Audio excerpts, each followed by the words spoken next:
এর আগে কোনো প্রার্থী এভাবে বাড়ি বাড়ি আসেনি। বিজেপি সে তার পুরনো জায়গায় ফেরত যাচ্ছে। মদন মিত্রর থেকে আমি রাজনীতি বেশি ভালো বুঝি না। যদি পরিচ্ছন্ন ভোটিং হয় তাহলে বাম প্রার্থীরা অবশ্যই জিতবে। ডাকাতরা কখনো চোরকে তাড়ায় না, এটা আমরা এই 15 বছরের মধ্যে দেখতে পেরেছি। মীনাক্ষী মুখার্জি নিঃসন্দেহে জিতবেন।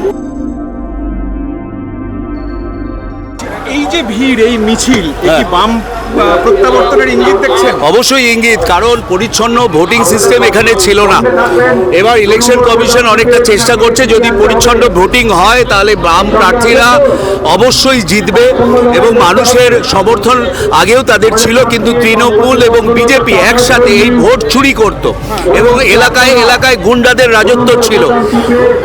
এখানে যিনি ক্যান্ডিডেট, মূল ক্যান্ডিডেট তৃণমূলের, যিনি একটা দুর্নীতির শীর্ষে থাকা একটা দলের তিনি প্রতিনিধি, তাই মানুষ এই দুর্নীতির বিরুদ্ধে গিয়ে, এবং ডাকাতরা কখনো চোরকে তাড়ায় না, এটা আমরা এই 15 বছরের মধ্যে দেখতে পেরেছি। ইডি সিবিআই এসে তাদের সঙ্গে দেখা করেছে, কিন্তু কাজের কাজ কিচ্ছু করেনি। তাই মানুষ অতিষ্ঠ এই অবস্থায়। সেই জন্যে এই উত্তরপাড়া কেন্দ্রে আমাদের প্রার্থী, লড়াকু নেতা, মানুষের নেতা এবং আন্দোলন থেকে উঠে আসা নেত্রী মীনাক্ষী মুখার্জি নিঃসন্দেহে জিতবেন। আপনি এর আগে প্রার্থী হয়েছেন, লড়াই করেছেন, যথেষ্ট লড়াই দিয়েছিলেন আপনি। ফলে আপনি বামেদের পরিস্থিতিটা, এই পরিস্থিতিতে আপনার কেন মনে হচ্ছে বামেদের প্রত্যাবর্তন খুব জরুরি?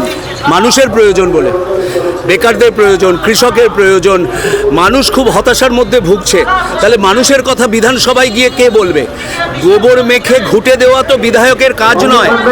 বেকারদের স্বার্থে, শিক্ষিত যুবকদের স্বার্থে, মানুষের স্বার্থে, কৃষকের স্বার্থে, মহিলার স্বার্থে বিধানসভায় আইন প্রণয়ন করতে হবে।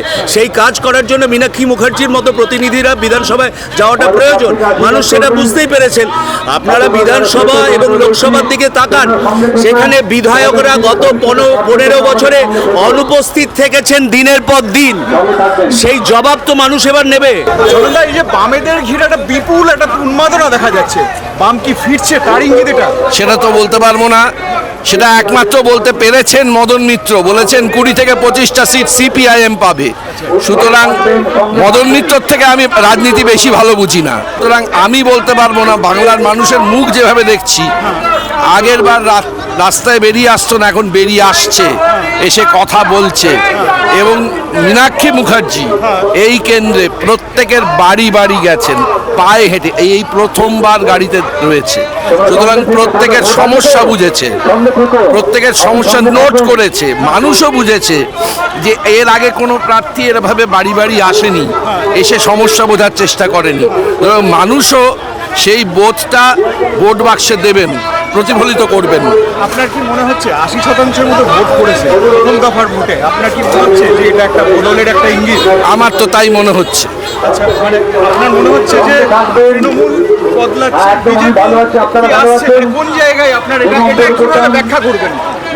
বিজেপি সে তার পুরনো জায়গায় ফেরত যাচ্ছে, এইটুকুই ব্যাখ্যা করতে পারি। মীনাক্ষী তো আপনার খুব কাছের মেয়েদের মধ্যে, মানে আমার শুধু একার নয়, পশ্চিমবঙ্গের বহু মানুষের নেত্রী হিসেবে মীনাক্ষীকে আপনি কিভাবে মূল্যায়ন করেন বা কিভাবে দেখেন? অন্যতম পার্টির একনিষ্ঠ সৈনিক, সাধারণ মানুষের পাশ থেকে যে কখনো সরে না, সেভাবেই দেখি। এই উত্তরপাড়াতে সেই ইঙ্গিতই পাওয়া যাচ্ছে 3 মাস ধরে। আমি তো অন্তত তাই দেখছি।